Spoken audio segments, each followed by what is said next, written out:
Good evening to everyone. You heard the song playing just now, and you have heard it on several different occasions. Shawn, we love you, and we know that you love us too. Shawn, we love you. And today was exactly a demonstration of that in Sandy Point.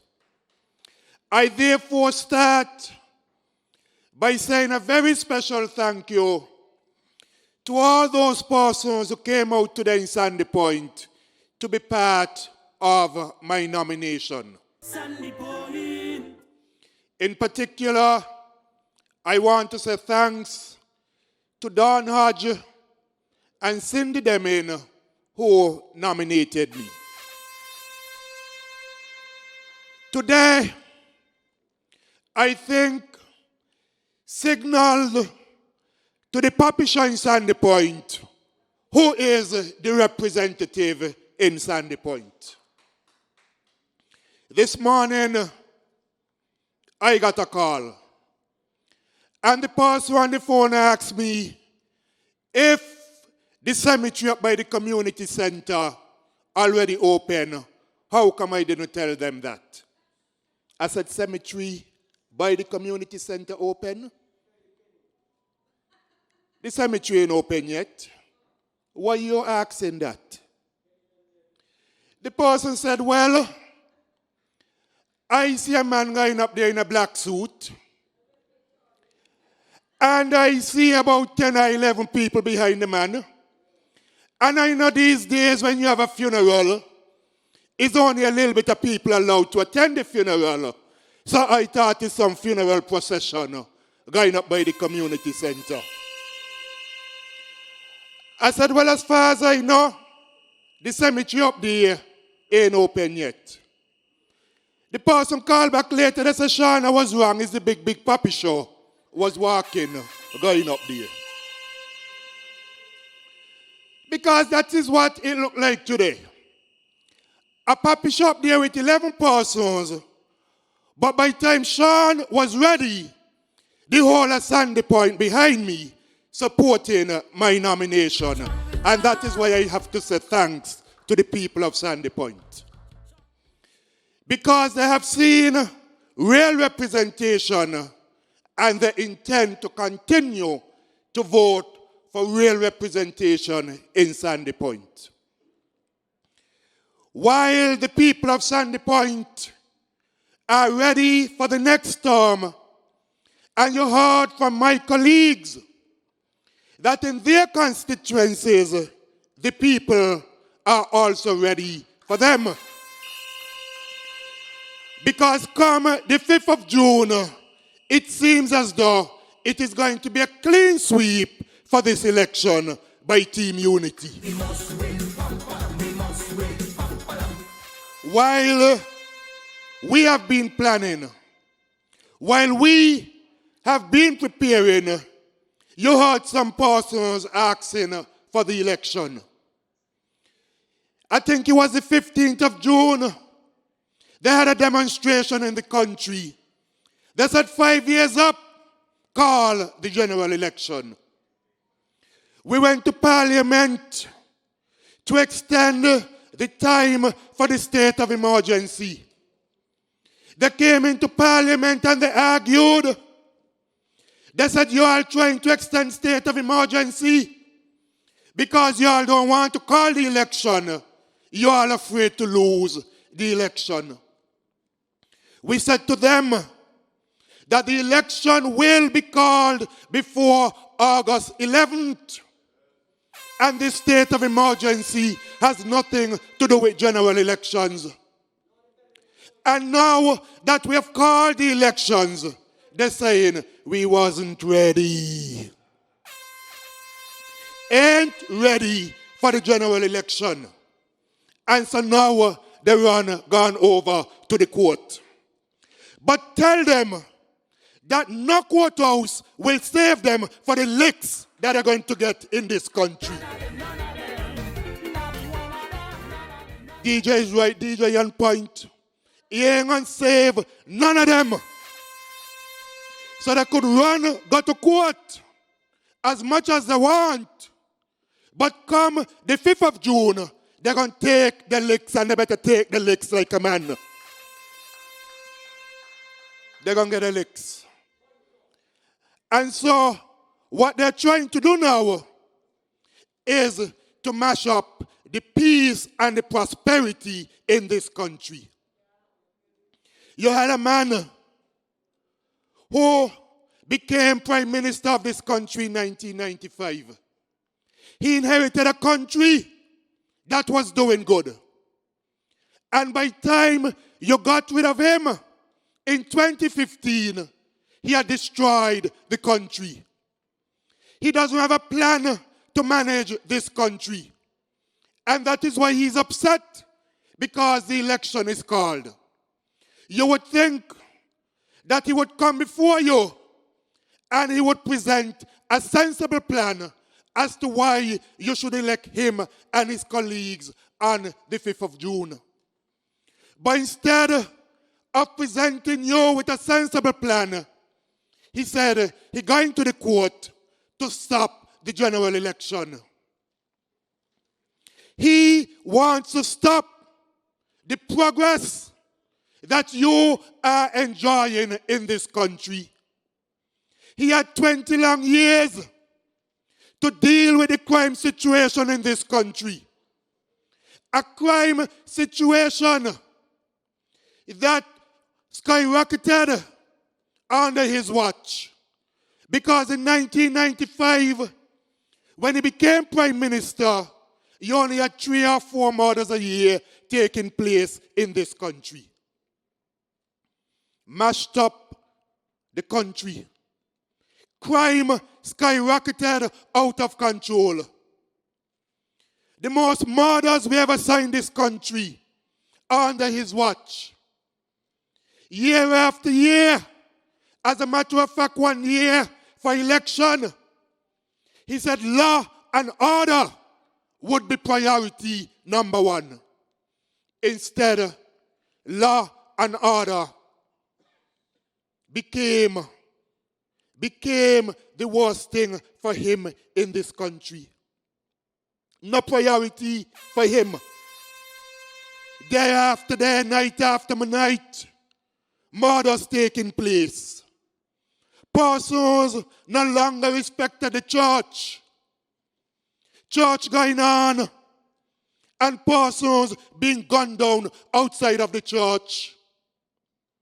The only time in this country that you saw police officers at a funeral was when you had a military type of funeral.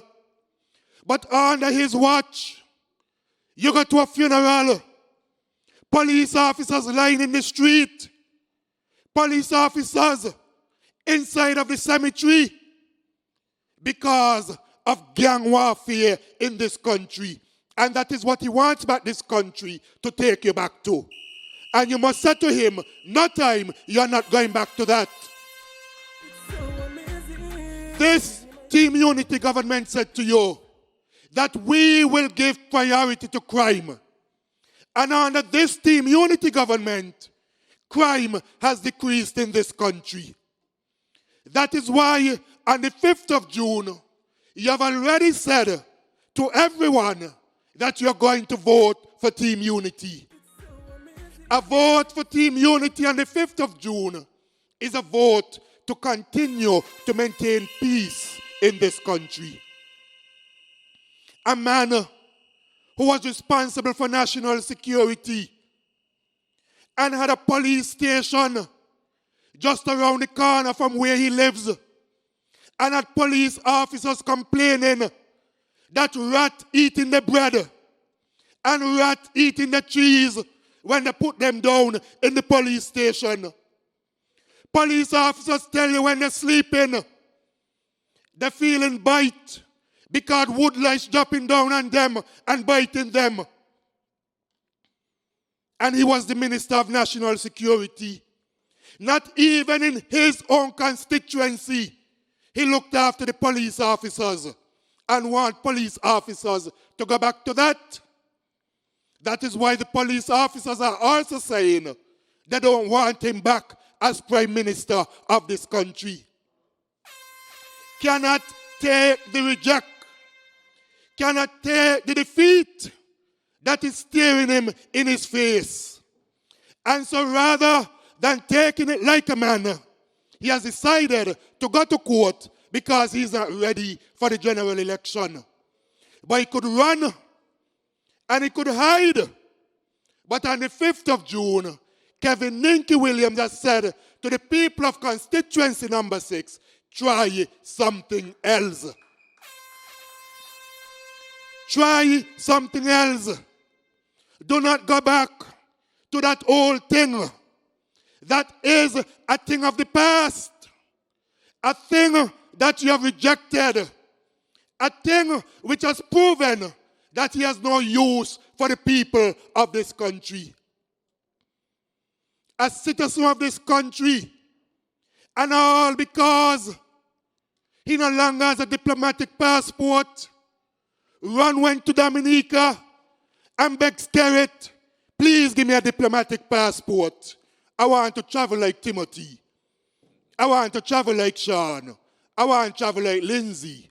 I want a diplomatic passport. Knows better. Because I can recall the election of 2010.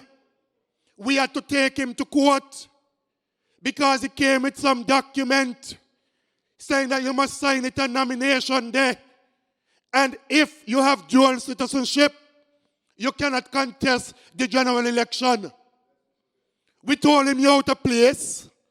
That's not for you to decide.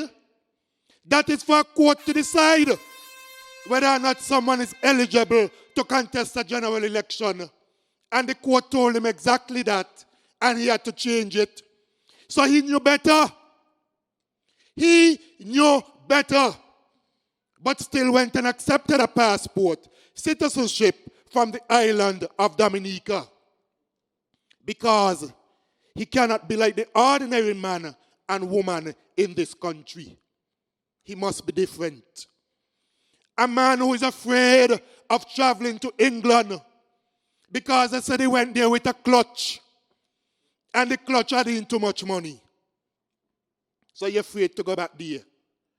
A man who cannot travel to the US because he's the only sitting prime minister, or he was the only sitting prime minister who the US took away his visa. Let's say people, family members dead, he can't have a funeral. He all heard the prime minister before giving the story, and I can't give it like him. They say he went Barbados, and he in the line, and Johnny in the line. And so he went up for a visa. Next thing Johnny seen with him out push up. Johnny asked, what happened to you? He watched Johnny like he want bang Johnny. Johnny get his visa. So Johnny could go America. He can't go. And he upset with Johnny as if a Johnny deny him the visa. That is the nature of the man. Grudge, jealous, upset with people because he cannot have his own way. Bitter. We don't need a bitter man in charge of this country. Come like you drink bitter bush tea. I must be rubbed up with bitter bush. Always bitter. I wonder if any of you ever went in the backyard. He must be got a garden back there with bitter bush. Always bitter. Can't enjoy anything. And so he doesn't want other persons to enjoy anything in this country. Give you the PAP program. He doesn't want you to enjoy it. Tonight when I come into this meeting, I pick up somebody going to work. And as we had a conversation, the person said to me, one of the best things this government could have done is that $500 a month. The person said, I use it every month to pay my house rent. And so my house rent is up to date. Never behind, thanks to Team Unity. That is the progress that we have brought to the people of this country. And he bitter about it. Bitter. Because for the last 4 years, we have been able to give civil servants a double salary. He came into the parliament one year. I said, well, you ain't enjoying your double salary?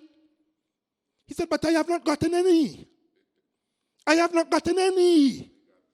I said, so how come you ain't get it? He said, because you all haven't paid me any.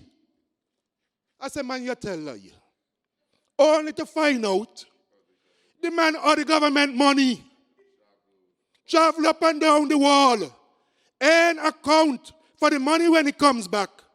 And so owes the government how much it is?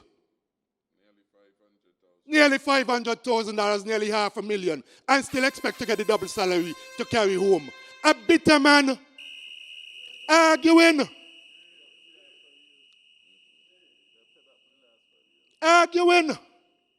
about double salary, and he knows he owes the government money. But he ain't saying that. But some of those who are candidates, they're going to learn.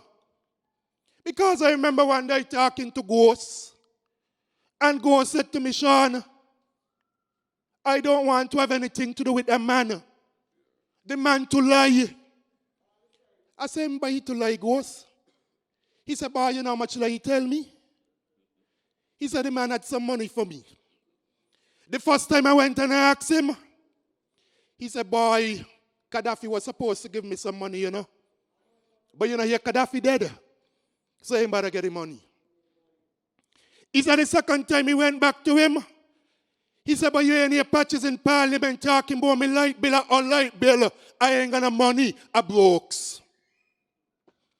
The third time he went back to him, Ghost told him, at one point in time, that Nigel Carty, when he got sick, he had to help to pay Nigel Carty bill.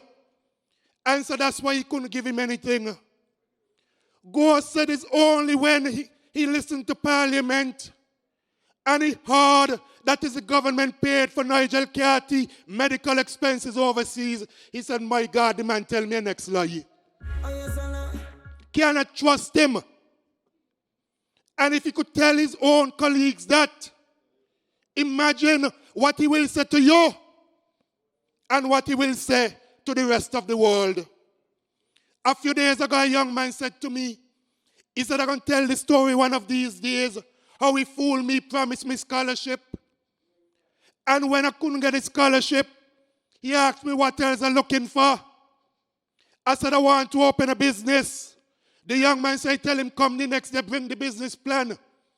And when he carried it, he said, boy, this is good. This is good. This is really, really good. And when he asked him, well, what the business about? He can't tell the young man what the business about. The plan good, Good plan. Very good. But he ain't know what the business about because he ain't read the business plan.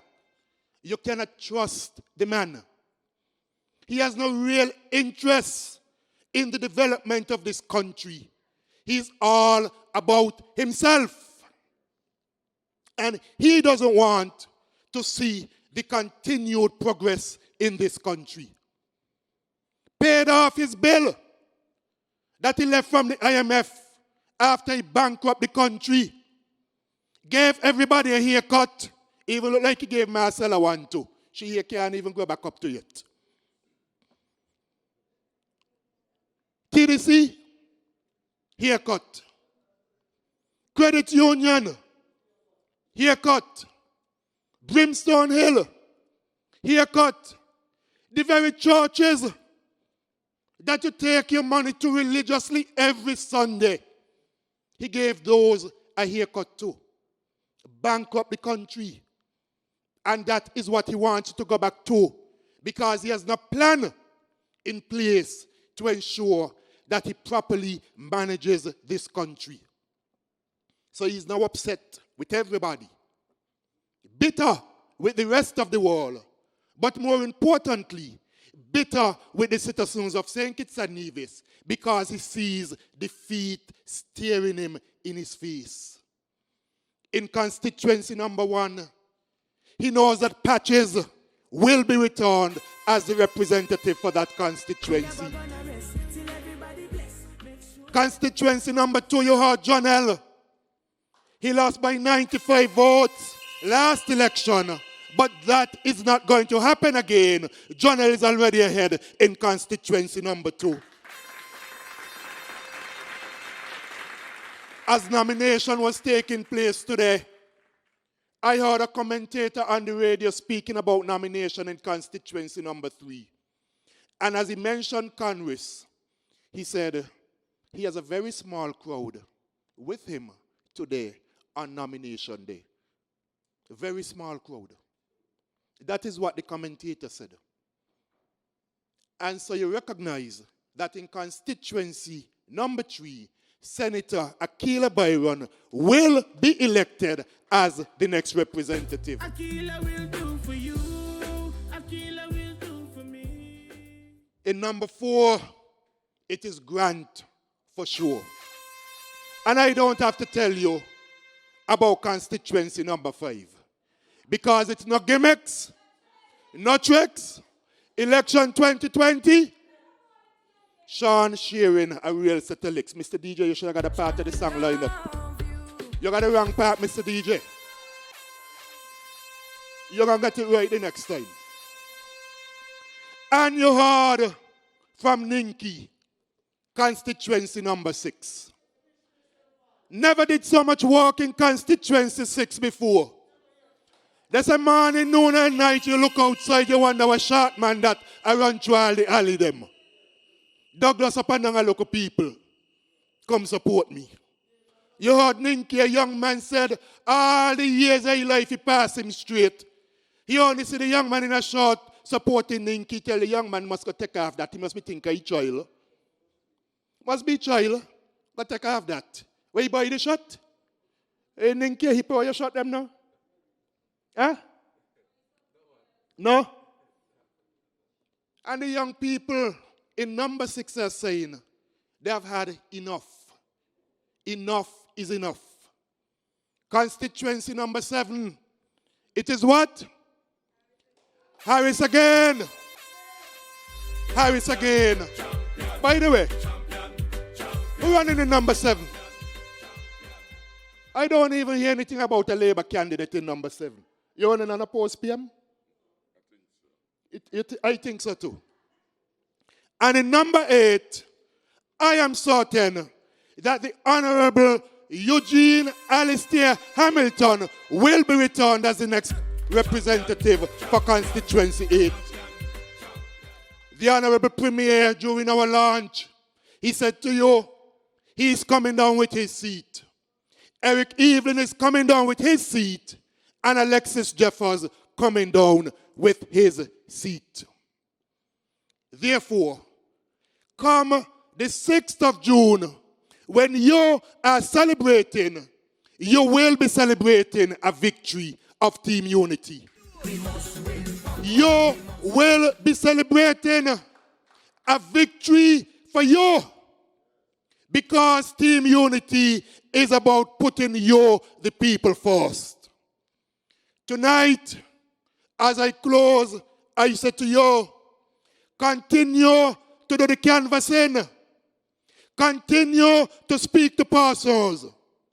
Continue to ensure that those who are not certain, that they become certain as to who they are going to support. Make sure on the 5th of June, you get up early and you go and vote. And when you finish voting, you go and you look for all the other supporters of Team Unity and ensure that they too, they go and vote. And then in the night, you sit back, you relax, you listen to the results, and you enjoy the sweet victory coming from your hard work. Good night and God bless you.